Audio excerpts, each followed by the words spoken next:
नमस्कार दोस्तों, स्वागत है आप सभी का इस अमेजिंग एपिसोड में। मैं बिजनेस कोच अंकित गुप्ता आप सभी का स्वागत करता हूं और आपको आज की वीडियो में बताने वाला हूं कि आप कैसे अपने स्किल को बढ़ा करके आप कैसे अर्निंग कर सकते हो और साथ में आप कई लोगों को उद्धार कर सकते हो। बिल्कुल, और आपको छोटी छोटी चीज़ों का ध्यान रखना होगा और आप उससे आप एक बहुत ही मल्टीनेशनल लेवल की आप कंपनी क्रिएट कर सकते हो। जैसे कि आज आप देख सकते हो MBA चाय वाला, ग्रेजुएट चाय वाली, चाय सुट्टा बार, इंजीनियरिंग की जितनी सारी कंपनियां हैं, आपको बता दूं ये सब कुछ काम नहीं कर रही हैं। इसके अलावा जो आपको खाने पीने के जो जितने भी हमारे जो जो रनिंग इन्फ्लुएंसर्स हैं, इनके थ्रू ये क्या क्या काम कर रहे हैं और कितने करोड़ों के रेवेन्यू जनरेट कर रहे हैं।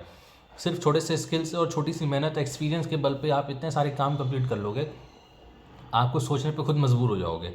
करना क्या है कि आपको बस स्टेप बाय स्टेप उनके हिसाब से ये जो जो लेवल है इसको क्रॉस करते चलना है और देखना है कि आपको कैसे इसके अंदर कामयाबी मिलती चली जाएगी। मैं बिजनेस कोच वर्ल्ड नंबर 1 आपको यही बताने के लिए आया हूँ। आपको इन्हीं सब तरीक़ों की वीडियोस मैं आपको प्रोवाइड कराता हूँ और आपको बताता हूँ। मेरे प्लेलिस्ट में आप जाके देख सकते हो कि पिछली कई सारी वीडियोज़ हैं। मैं आपको इसी तरीके की बेहतरीन से बेहतरीन एक केस स्टडीज़ ला के आपको देता हूँ। आज की केस स्टडीज़ हमारे हैं स्किल डेवलपमेंट के ऊपर है। स्किल डेवलपमेंट करके हम कैसे अपने आप को इम्प्रूव कर सकते हैं, मार्केट में जब उतारते हैं अपने आप को और फिर आप देखते हैं कि हमारे स्किल के बलबूते पे हमको कितना पैसा मिल रहा है और क्या क्या हमने काम कर दिया। एक बात बता दूं, आपके मेहनत में कोई कमी नहीं होनी चाहिए। स्किल को सीखने के लिए स्किल को इम्प्लीमेंट करना है, स्किल को इम्प्लीमेंट करके लीड जनरेट करने हैं।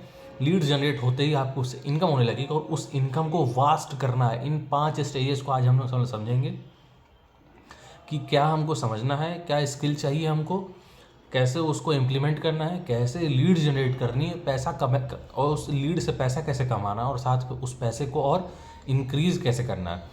हमको एक कस्टमर से 2 कस्टमर 10 कस्टमर से काम नहीं चलाने, हमको 100 कस्टमर 1000 कस्टमर दिन के लेके आने हैं। और ये काम कब करना है? हमको काम करने के लिए पैसे से अपने आदमी को नहीं, हमको आदमी के काम को खरीदना होगा। सामने वाले के स्किल को हमको खरीदना होगा। जब हमारे पास पैसा आ जाएगा ना, तो हम क्या करेंगे, सामने वाले का जो स्किल है, सामने वाले का जो टाइम है, हम उसको खरीदना शुरू कर देंगे। एक आदमी के पास दिन में 24 घंटा ही होता है, वो अपने ही 24 घंटे को इम्प्लीमेंट कर सकता है। वो एक दिन में 2 क्लाइंट का काम, 4 क्लाइंट का काम ही कर पाएगा। उसके ऊपर जब वो काम करने जाएगा तो वो केवल खानापूर्ति करेगा और उसका जो काम है वो सब बर्बाद हो जाएगा और एक वैल्यूबल आउटपुट निकल के नहीं आएगा। वैल्यूबल आउटपुट निकाल के देने के लिए आपको क्या करना होगा? सबसे जो बेसिक चीज़ है वो आपको उसके अंदर देनी होगी, वो है हार्डवर्क। क्योंकि आपका काम है स्किल डेवलपमेंट वाला। एक होता है स्किल डेवलपमेंट, एक होता है स्मार्ट वर्क। स्किल डेवलपमेंट एक ऐसी चीज़ ही है कि आपको उसके अंदर समय देना होगा। भैया, जब तक समय नहीं दोगे इस बढ़ती हुई आबादी के टाइम पे, आपको उसके अंदर कुछ नहीं मिलने वाला है।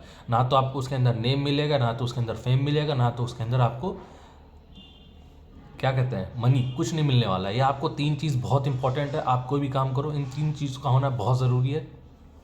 उस काम से आपको नाम मिले, पहचान मिले, उस नाम से ही अब आप कहोगे कि हमें नाम मिलने का क्या फ़ायदा।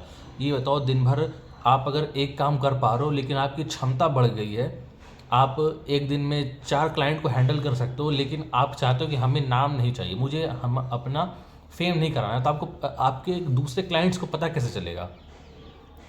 आपको पता होगा कि हम अपने पिछले प्रीवियस वीडियोस में रेफरेंसेस की बात करते हैं कि हम कैसे रेफरेंस के थ्रू हम और लोगों की तरफ पहुंच सकते हैं और उनके जितने सारे जो कॉन्टैक्ट्स हैं हम उनके थ्रू अपने एक न्यू कॉन्टैक्ट का बर्थ कराते हैं। लेकिन आपको इसके लिए भी तो मेहनत करनी होगी ना।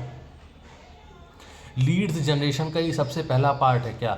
Number of references. कितने हमको रेफरेंस मिल रहे हैं कि मतलब मान लो कि भाई मेरा छोटा भाई है जो इंजीनियर है, वो क्या करता है कि नक्शा बनाता है, आर्किटेक्चर है, वो नक्शा बनाता है। तो आपको उसके थ्रू आपको कुछ ना कुछ तो आपको उनको पहुंचाना पड़ेगा ना। पहला बेसिक तो अपने घर का ही शुरुआत करोगे ना। आपके घर में जिन जिन लोगों का घर बन रहा होगा, नक्शा बन रहा होगा, तो आप क्या करोगे, उन उन लोगों का वो नक्शा आप लेके पहले जाओगे, उनको स्टडी कराओगे, आप दिखाओगे उनको कि हाँ भैया कैसा लग रहा है, कैसा बन रहा है, आप इस नक्शे से संतुष्ट हो कि नहीं हो, आप इस नक्शे से जो मैंने इसको बनाया आप इसके कितना संतुष्ट हो, आप उसको और किसी को रेफ़र करोगे कि नहीं करोगे। आपको पता है ये बात आपको बोलने की ज़रूरत ही नहीं पड़ेगी और आपको पता है वो आपका खुद का बनाया हुआ नक्शा कहीं और भी चला जाएगा। उस नक्शे के थ्रू कई और घर बन जाएंगे, आगे पीछे डिस्टेंस मेजरमेंट करके, वो बात अलग है। ये मेरे आंखों के सामने घटना है। एक व्यक्ति का नक्शा इतना पसंद आ गया उसको, कह रहा है भैया मेरे जैसा घर, आपका भी जैसा एकदम सेम घर बनेगा, और वो घर जाकर बिल्कुल एकदम सेम बनवाता है और बिल्कुल सेम नक्शे को कॉपी करवाता है अपने घर पे। ये मेरे बहुत ही क्लोजली मेरे क्लाइंट्स के मतलब बीच की बात है ये। लेकिन क्या हुआ आज के टाइम पे, उनका रेफरेंस के थ्रू काम बढ़ा कि नहीं बढ़ा? वो उनका मेज़रमेंट बिल्कुल भले ही बिल्कुल नक्शा बिल्कुल सेम रहा होगा, लेकिन मेज़रमेंट बदले कि नहीं बदले, उस मेज़रमेंट को समझाने के लिए कौन आएगा? इंजीनियर आएंगे। तो इंजीनियर खुद वहाँ पहुँचे, तो आपको रेफरेंस के थ्रू बिजनेस मिला कि नहीं मिला? और वो रेफरेंस के बिजनेस इतने बेहतरीन होते हैं ना, जिसको आप सोच भी नहीं सकते। वो आपको कंटिन्यूटी में मिलते रहते हैं, आपको उसके लिए मेहनत नहीं करनी होती। लेकिन आपको जो बेसिक चीज़ है आपकी स्किल डेवलपमेंट, उसको आपको बहुत मेहनत से करना होगा। नेक्स्ट वीडियो में हम आपको बताने वाले कि आप कौन कौन से स्किल डेवलप करा करके कैसा कैसा काम कर सकते हो, कैसे कैसे स्कोप है उसके अंदर, और कहाँ कहाँ तक आप जाके जा सकते हो। तो भैया अब चलते हैं आपका अपने नेक्स्ट वीडियो में, और मिलते हैं आपसे। तब तक के लिए बाय बाय।